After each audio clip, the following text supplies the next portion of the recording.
Hi friends! Thanks for tuning in. If you like this video, please give it a like, comment below, and take a moment to subscribe to our channel. Welcome to our drive along Interstate 79 in Pennsylvania.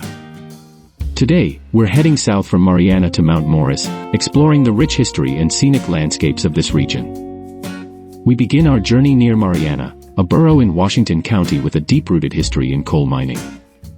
Established in 1907 as a mining town for the Pittsburgh Buffalo Company, Mariana was designed to be a model community for miners and their families.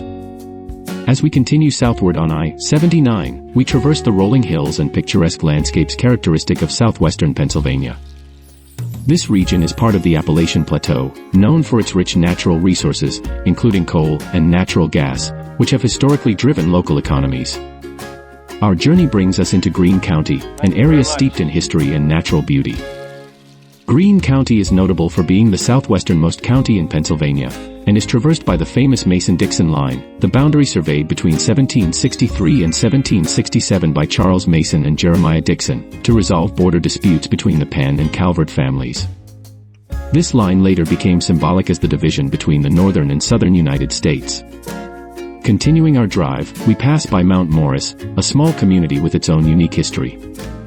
Mount Morris is home to the High Point Raceway, a renowned motocross track located about 4 miles east of the town.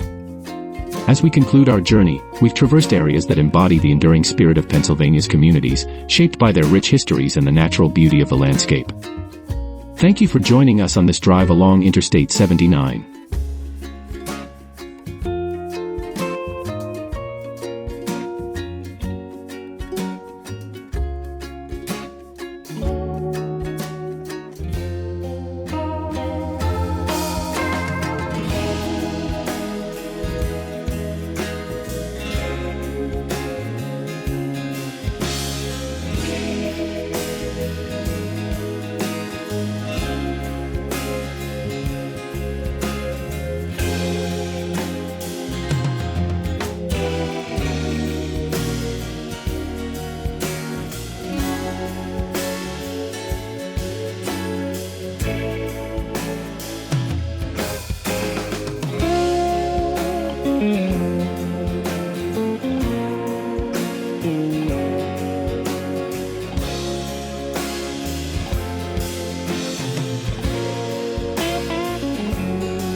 Bye.